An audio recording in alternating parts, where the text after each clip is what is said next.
Okay. This is Ocarina of Time.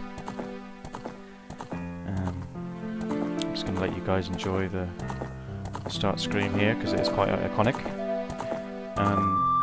What I want to do with this commentary walkthrough is kind of just let you guys enjoy the story. I'm not going to interrupt too much during the key points, just for those that haven't played this before, haven't experienced the story or the atmosphere of the game before. But basically, I wanted to do this because this is, in my opinion, the best video game of all time. I know that a lot of people share that opinion, and I wanted to kind of explore, even from my own part, why this game had such a profound impact on my life when I was in sort of my more formative years, and why it was that game that made me think that's it. I want video games to be a part of my life, forever from this point on. So yeah, let's just jump in.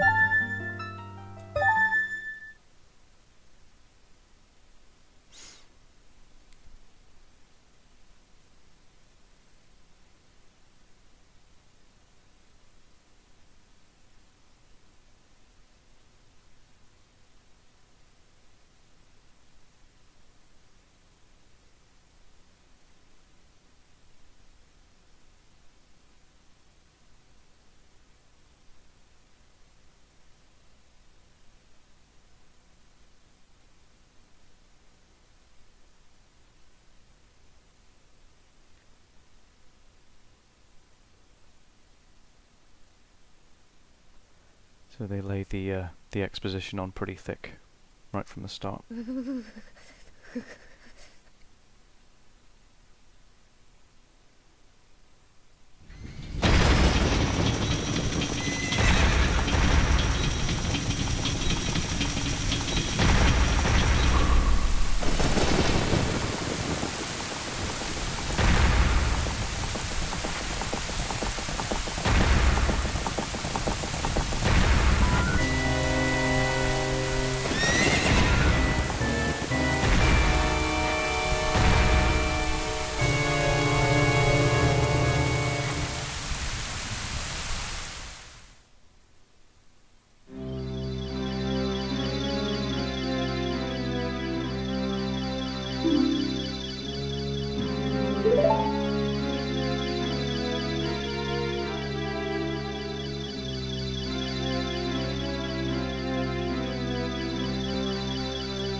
Okay, we're going for a bit of a ride now.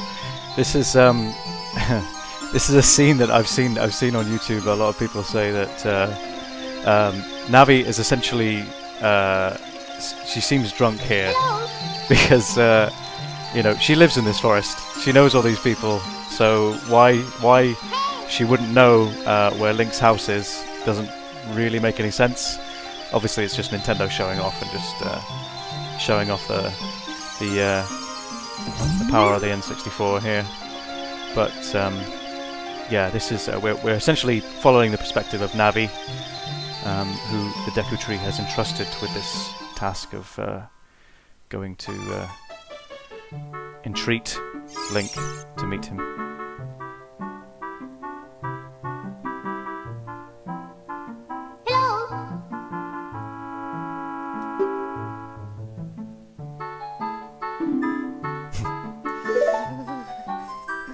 And Link's still having bad dreams.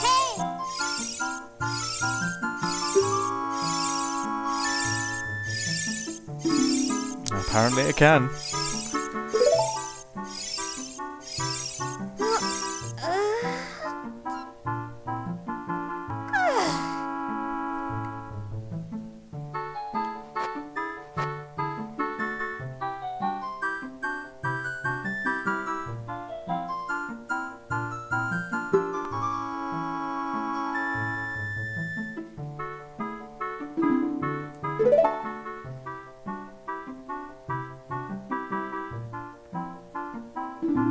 Okay, right now. Right now. So, let's get going. So all this time, Link has been living in the Kokiri forest. I always pronounced it as Kokiri when I was first playing this game, but I think you know, hearing it said aloud by the community, I believe it Kokiri is the accepted pronunciation. So somebody has come to say hello. Who is this person, I wonder?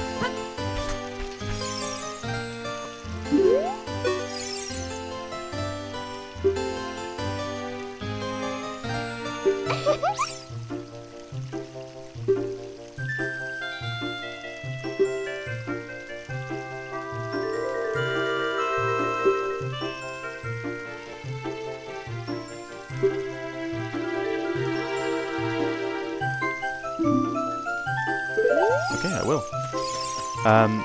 So that is Saria. It's only kind of occurred to me now that you don't really get her name straight from the off, but that's Link's best friend, Saria. And yeah, you get the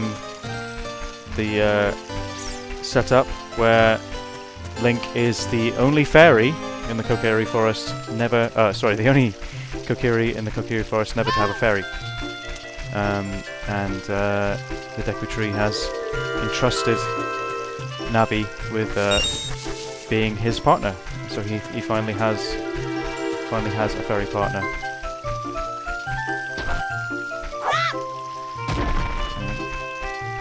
I will admit I haven't played this game in, gosh, at least 5 years now. So I'm going to need to pick up a few little bits here and there. Remember where all the easy rupees are. I think if we go to Mido's house.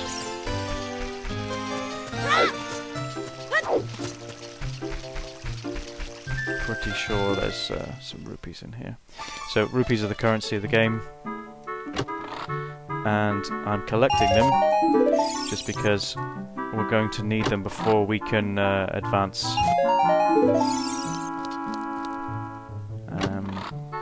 Essentially, the story will play out that if you try and go and see the Deku Tree now, Mido, whose house this is, will tell you, because he's a complete arse, basically, that you can't go and see the Deku Tree because you don't have a shield and you don't have a sword, so you can't defend yourself. One of the story sort of plot holes, I think, in this game right from the beginning is that why everyone would assume that, you know, the friendly Deku Tree why you would need a shield and sword just to go and see him when, you know, he lives right next door to everyone. I don't really know why that would be sort of an expected thing, but yeah, Mido is just being a jerk basically, and won't let you pass until you have a shield and sword. Of course, the reason for that in-game, the reason that it's programmed that way, is because we're going to be fighting some nasties in having met the Deku Tree.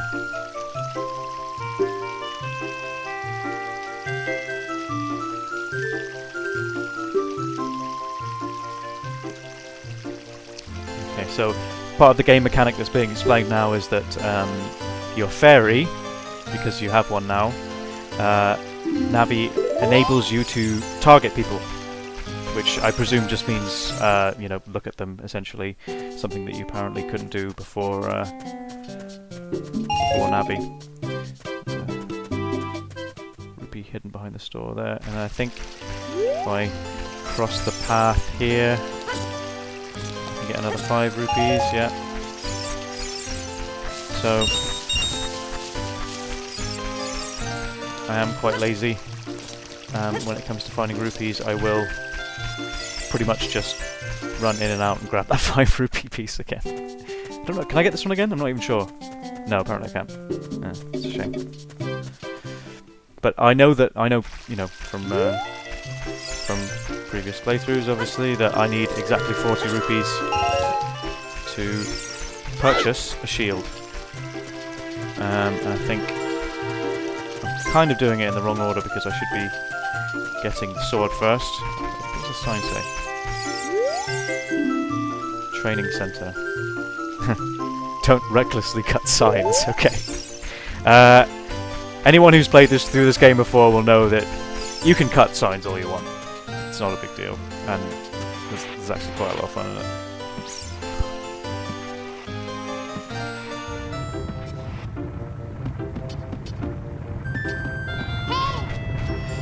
Okay, camera angle trouble there. Ooh, there we go. Okay, we've got exactly the right number of rupee pieces that we need.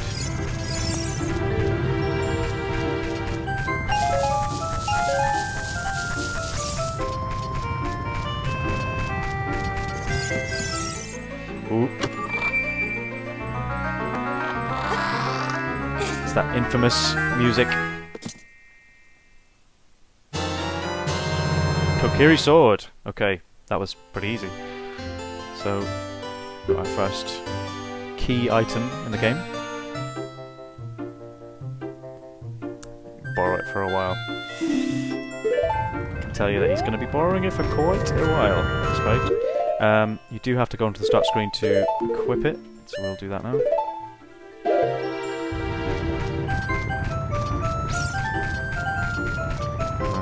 I will admit that this button layout feels quite alien to me at the moment, as you can see, because I can't even enter the tunnel, because I'm using Project 64 to emulate the game, and then I'm using my PS4 controller to actually control it. So the button layout is pretty foreign to me in terms of, you know, my memory of playing this on the N64 when I was growing up. So I did play it on the GameCube, and obviously I did actually have the 3DS remaster, but still this feels pretty strange playing Legend of Zelda with a PlayStation controller. That's pretty weird to me. I've never done this before. Okay.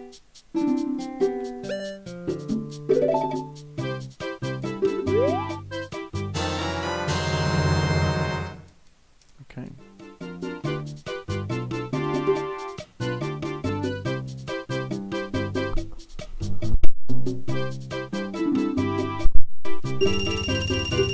Nope. Okay.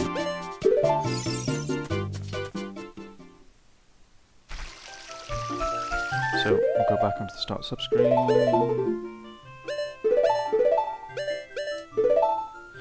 Okay. No. That wasn't what I wanted to do.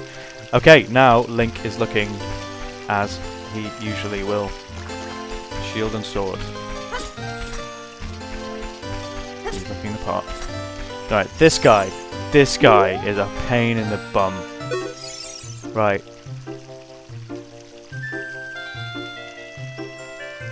Oh, well, I'm way ahead of you, Mido.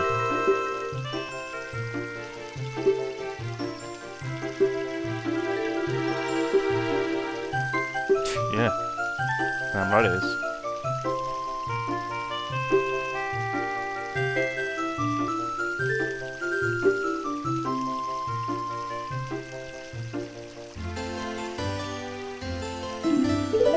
Wow.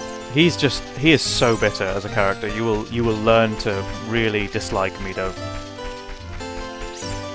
Okay, I know for a fact that there's going to be some encounters here. Alright. And second item, Deku stick. We will come to be using them quite a bit in the coming dungeon.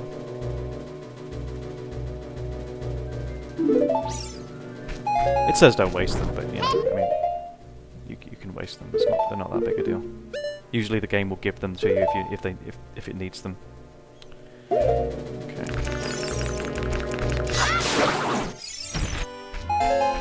Right.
Okay. Very abrupt change in kind of the tone of the music there, but yeah, obviously very dark comments from the Deku tree there. Just gonna take in his form again. Yeah, it strikes me obviously as a Zelda fan playing this again and really taking it in, just because obviously I'm recording it all now, and want to make a full sort of critical commentary of everything. That his use of the words wisdom and courage were quite frequent there, and that has significance more in terms of the story as you go along. But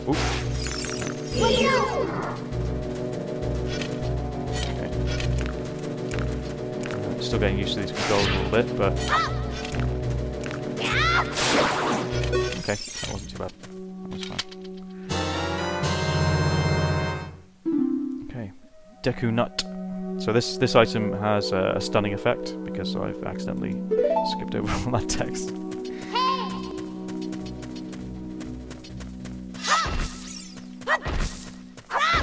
Nothing special in here.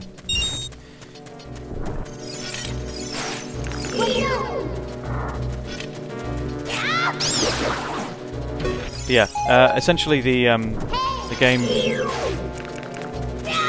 will give you items when you need them, usually, which is helpful. Navi will try and talk to you all the frickin' time, and it will, you know, the hey and listen will will get on your nerves by the time you're, well, probably by the time you're about 15 minutes through.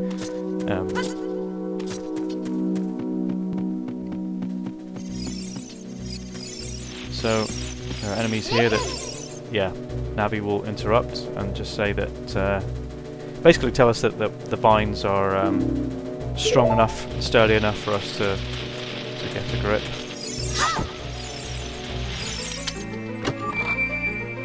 Another very easy chest.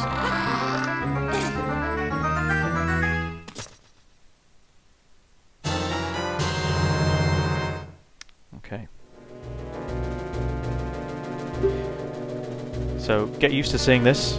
The dungeon map is not a single item, as I seem to believe when I first played this game. I thought it was another unique item, a bit like the Kokiri sword or the shield.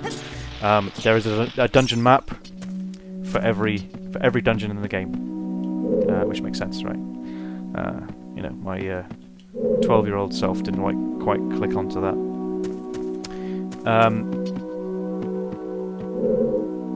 Yeah, you'll see that though Navi recommended that we grab onto those vines, there's a good reason that I haven't, and that's because there are enemies on those vines that I'm not able to dispose of straight away, and they can be quite annoying.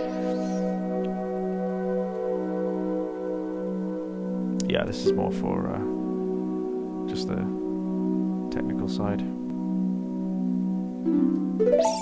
One thing I thought was interesting about Ocarina of Time, especially every time I play through the beginning again, Navi's text is in blue a lot during the beginning of the game, and then if I'm not mistaken, I could be mistaken, but her text sort of becomes white, or sort of defaults to white really, really quickly. I don't quite know why that is, but yeah, I think maybe just because they realised that white text is just a heck of a lot easier to read. Why they didn't change the beginning part of the game when all her text was in blue, I have no idea.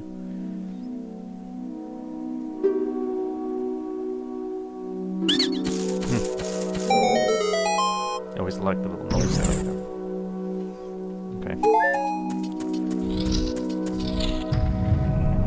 Alright. I know for a fact that platform is going to crumble if I don't do a bit of a run up, so there we go. Another chest.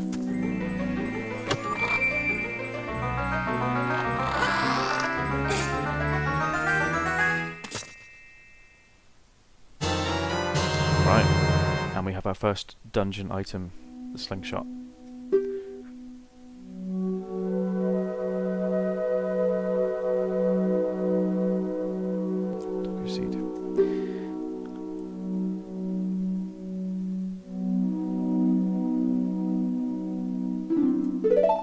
So basically, the game was explaining then that you can use the slingshot in one of two ways. You can either Z target, in which case you'll continue to have a viewpoint behind Link, or as I'm about to do now, you can enter first person with it, which is pretty useful.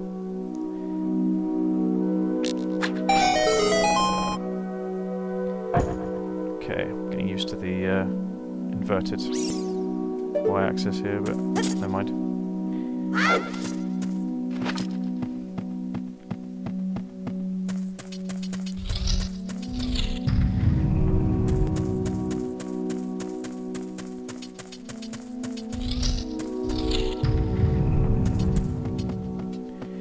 So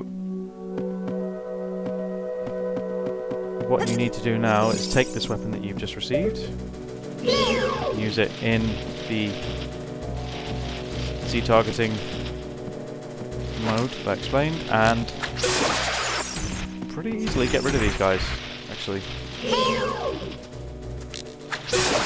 It's amazing, actually, when I think back to the period in when this game was released. So the Ocarina of Time was released in 1998.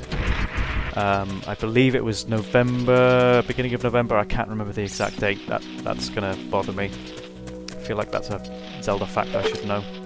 But I'm pretty sure it was November in 1998. I can't again recall if that was the same with Europe.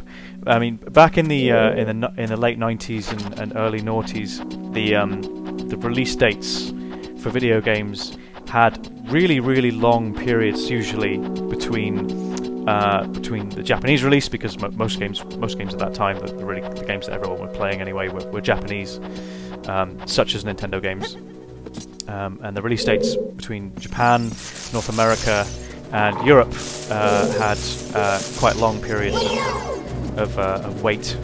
I can kind of understand North America because they're translating the games. But annoyingly enough for us, for those of us in Europe, we often had to wait, 3-4 months, maybe longer even, just to get a game released after North America. So there'd be a long wait between Japan and North American release, the Japanese and North American release, and then there'd be another wait between the North American and the European release. I don't know quite why the logistics worked out that way. Whether Nintendo and other Japanese companies were just sort of staggering the releases so they could sort of you know, work through production schedules and whatnot. But yeah, make a bit of a jump here. Okay. I can't remember if I'm missing a room at the top there, which was probably the compass. I probably did. It's been so long since I played this now, and I got really into talking about production schedules.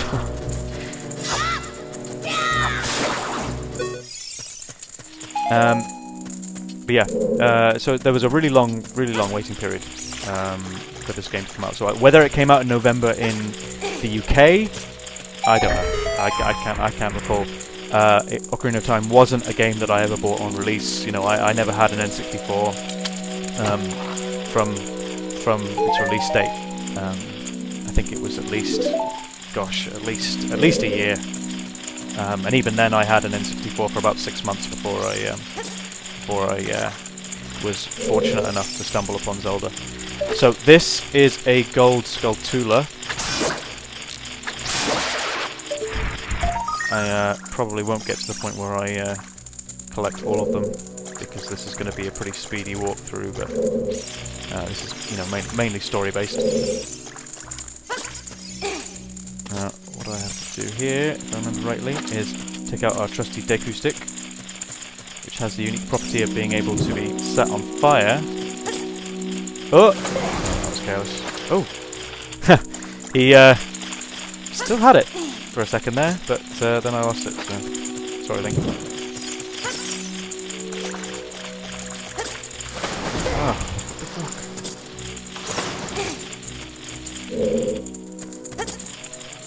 I'm doing something wrong here.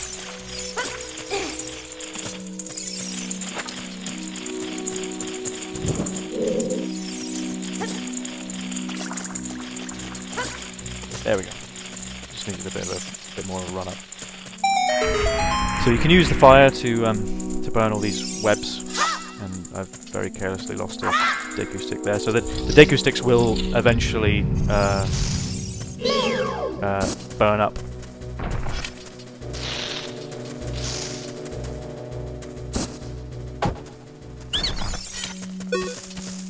So this guy will always try and return to his mound. Damn, that was careless.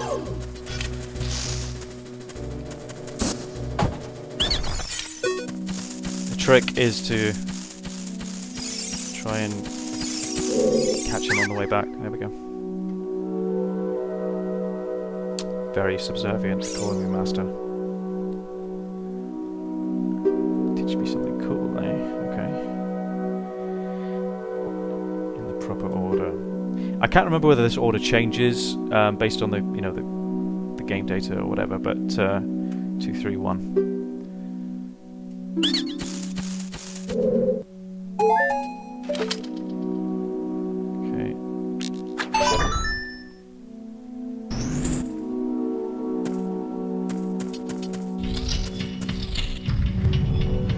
This was a tricky room.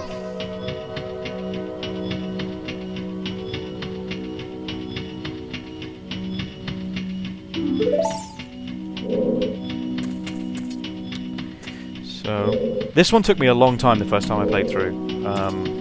I do remember that from, you know, well over 15 years ago at this point, but yeah.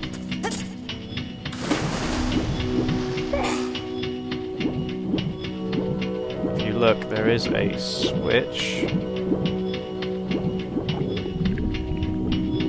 can dive down and touch.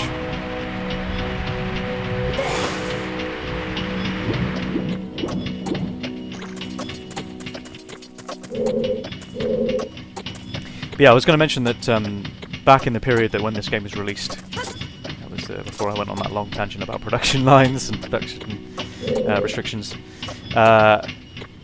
In 1998, the Z targeting feature, this feature, was basically never really heard of. No, you can't do that. It was a completely new concept. The idea of targeting an enemy in this kind of 3D environment, because obviously 3D games are still relatively new. You know, developers are still trying to find the best way for players to kind of experience worlds in a 3D space in a way that you can manipulate properly with a controller. So obviously targeting an enemy with, you know, the simple press of a button is so fundamental to a lot of video games these days that you know, we sort of take it for granted. But to my understanding, to my recollection, Ocarina of Time was the first game to utilize this targeting function, which makes it pretty unique in that respect. You know, so that's quite a nice historic accolade to have. And I think what amazed me most when I first played this game was how smooth that function really felt. You know, targeting an enemy just feels completely natural right from the start when you're playing the game. There's nothing about it that feels sort of clunky or that could have been even could have been improved. I think in the time that this game was made, you know, the switching of the camera angle feels very natural.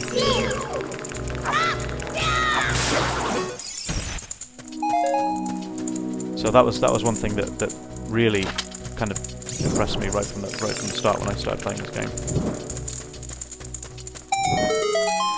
Yeah, you'll be doing that a lot if you play through this. You can see that I just essentially took a flame from one source and lit 2 torches with it. That's a very common puzzle mechanic. Just getting used to the button layout, sorry.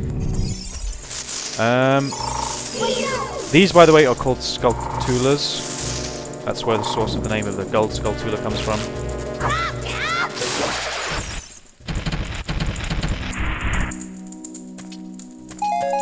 I realise what I've done now. I've misplaced my buttons. So my X button on my PS4 controller I've set as A, and the circle button is B, which any N64 fan will tell you is in terms of their layout, not the correct layout for the N64. Pretty sure that's right, unless I'm mistaken. Oh, these guys! I freaking hate these guys.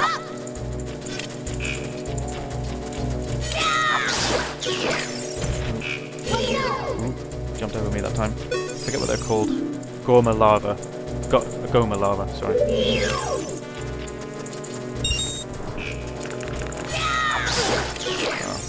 And my first damage. There we go. The game's pretty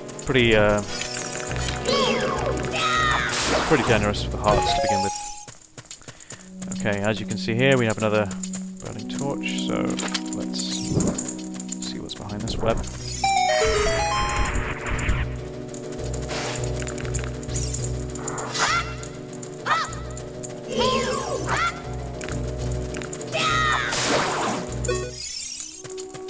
I'm probably going to change the button configuration around on my next session, just because that will annoy the hell out of me. Oh, yeah, it's definitely going to annoy the hell out of me.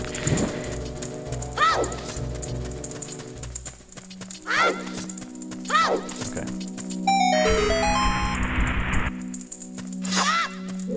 Now, to my recollection, I don't think that I can access this part of the dungeon at this point. This wall is sort of sealed off for a reason. Yeah, get out of my way. So I'm just going to continue on and go through here. Yeah, I apologise. I did miss the compass. The compass is not terribly important in this dungeon. You know, again, for the sake of doing a relatively speedy walkthrough that, you know, glosses over some of the you know, more superfluous aspects of the game. You really don't need the compass for the first dungeon, I wouldn't say. The compass essentially the 3 key items that you would get in any dungeon would be the map, compass, and whatever the key item of that dungeon is that will help you to complete the dungeon, complete the puzzles, and ultimately defeat the boss. So, in this dungeon, for example, I would have, you know, the map, the compass, if I'd gone to get it, and the slingshot. So the slingshot is this dungeon's key weapon, and you know, all the old Zeldas, at least, and I think still quite significantly some of the new ones, if not all of the new ones, do follow the pattern that the key weapon in that dungeon is used to great extent within the dungeon itself and in trying to eliminate the boss. So you'll see that the only way I could actually contact that web with a flame was to roll into it. I think there might be another way, but that was the way I always remember being able to do it. You'll see that gold Skulltula that I defeated earlier is alive again for some reason. I don't know. Didn't know that it respawns like that. Do I need this? No. What am I doing? I can't remember whether you need to jump onto this block to get that token or not. Whether you can just... presumably you can just jump from there. I don't know why I didn't do that earlier. For some reason I always had in my mind that you need to have this block leveled in order to... oh, come on. In order to...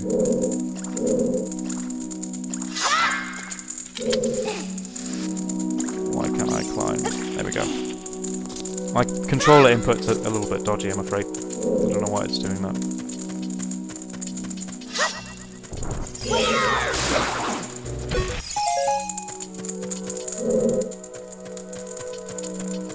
Okay, so basically there's nowhere really else to go except down in the pit. Ooh, let's take a look. Ooh, yeah, it's pretty deep. Geronimo. Oh, okay, there's water.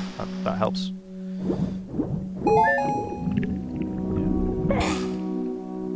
Don't need to dive there. So. There are 3 of them. And if you remember, their brother, presumably the little brother, said there was a particular order you needed to defeat them in order to get audience with the Queen. Oop, that was careless. 2.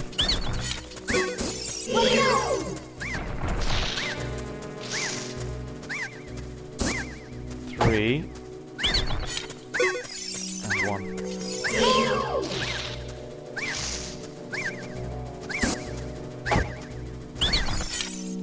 Ah, right. And presumably you have to get this guy before he gets back to his... Ah! I thought that the whole puzzle would reset then, but apparently it doesn't. I guess that's the first time that I've ever really missed him. Ah! You're joking!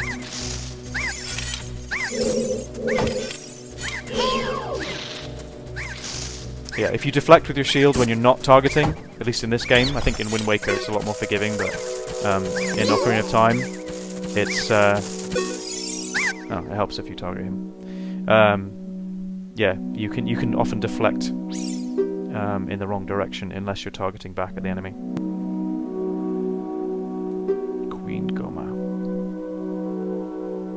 The coup de grace. Coup de grace. While she's stunned.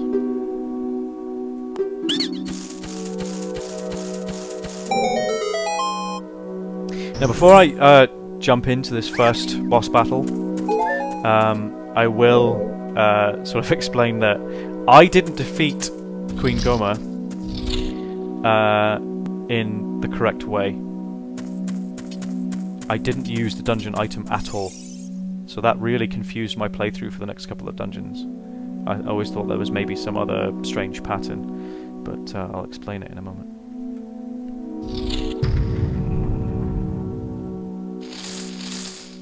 Okay, that's pretty creepy. What is that? What is that?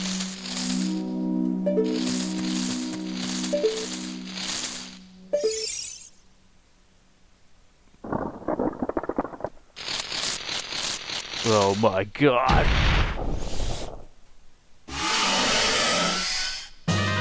Parasitic armored arachnid Goma. Okay. This was pretty fucking terrifying the first time I came through here. So what I used to do was, the first time I played through, the only way I ever managed to actually defeat Goma was to use Deku nuts, which you can actually use to stun her and then basically get one hit. That wasn't good. What you're supposed to do is, like I said before, you're supposed to use the dungeon items that you've been given. That has kind of been gifted to you by, I don't know, whoever creates these dungeons, to defeat the boss. And when Goma's eye is red, she's ready for a strike.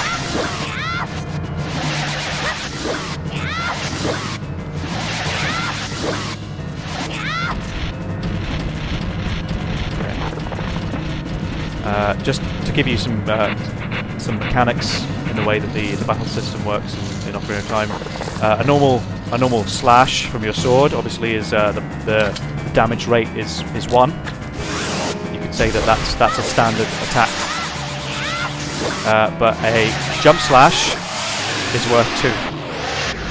So you will do double the damage for a jump slash compared to a normal swing of your sword.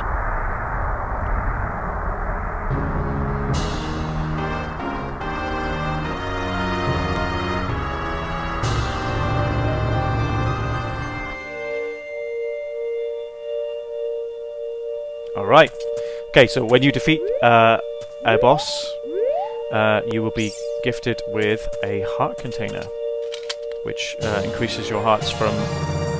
well, it increases your maximum life energy by 1. Okay. Nothing more to do except step into the light.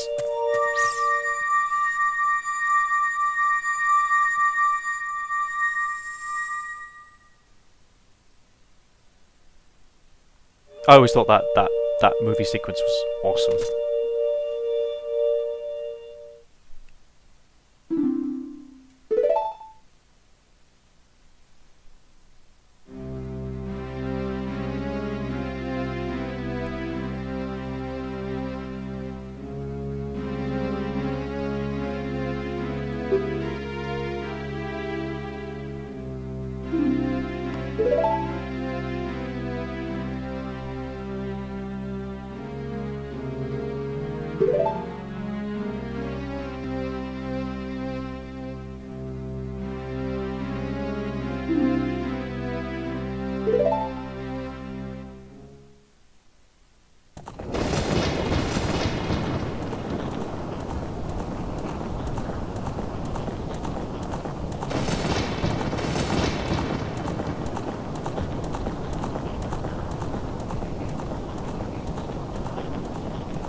Navi lingers a moment.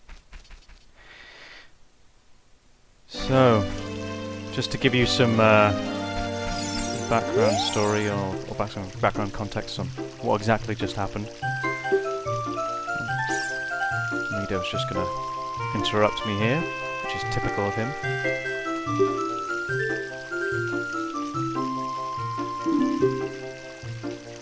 That's right, blame everything on me. So, essentially, we've learned that a man in black armor snuck his way into the Kokiri forest. I'm never going to get used to calling it Kokiri, am I? The Kokiri forest, and laid a curse upon the Deku tree, who is this, this figure who reigns over the forest that has given life and sustenance to all the Kokiri that live here. And unfortunately, despite our efforts, he has passed away. And I think there is some speculation. Why would the Deku tree force Link to enter him and just remove the curse when he already knew he was doomed. But I think the real reasoning behind that I can see is that he was as a sort of an adoptive father figure would, he was preparing Link for more difficult trials, and he knew that his courage would see him through, and he knew that it would brace Link for harder times ahead. So, I mean, when you think about it, the Deku tree has laid a pretty heavy task upon Link right now. He's a child of the forest. I don't think it doesn't ruin the plot much to tell you that the children of Kokiri Forest never grow up. So, there's it's a heavy burden to lay upon a small child. To say, you must stop this man in black from acquiring the Triforce, and the Triforce, we're not given too much context right from the beginning. But the Triforce is essentially this sacred relic, as you saw, that has incredible significance in terms of the mythology of Hyrule in general, and in the Zelda series at large. So I'm going to see if I can I just go ahead and leave? I can't remember. Oh yeah, I can. So let's get out of here.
Okay, so I mean, you can tell right from the off that this is not the Ocarina of Time, and it's not to be confused with the Ocarina of Time. It's in terms of the sort of the game mechanics, it's mostly just to introduce you to the idea of using an ocarina.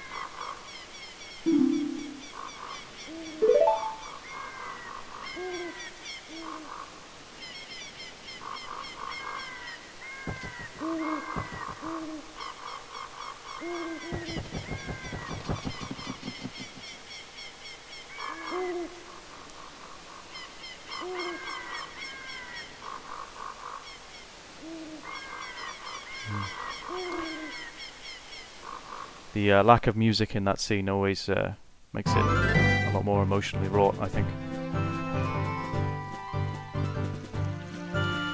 Here we are, Hyrule Field. The place that most Ocarina of Time fans will know like the back of their hand.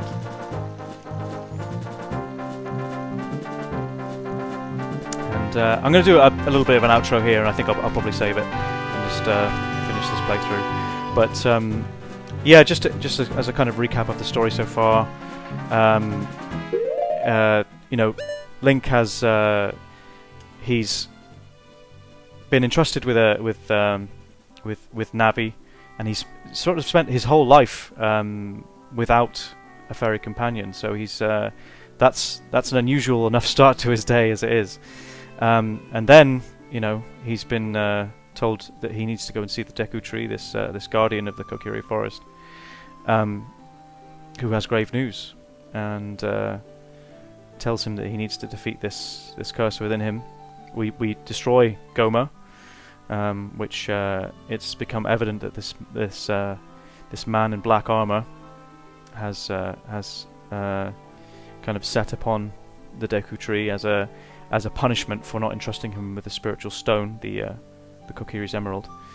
And the Deku tree has essentially given us that challenge to make sure that we're, I guess, so that we're worthy of being entrusted with that spiritual stone.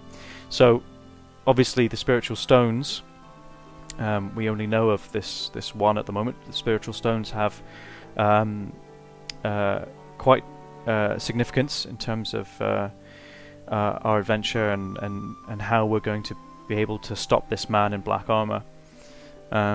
So that's pretty much as we know right now, other than the Deku tree explaining, of course, that the Triforce is also of significance in this. Whether Link actually knew of the Triforce beforehand, that's not really ever explained. There's no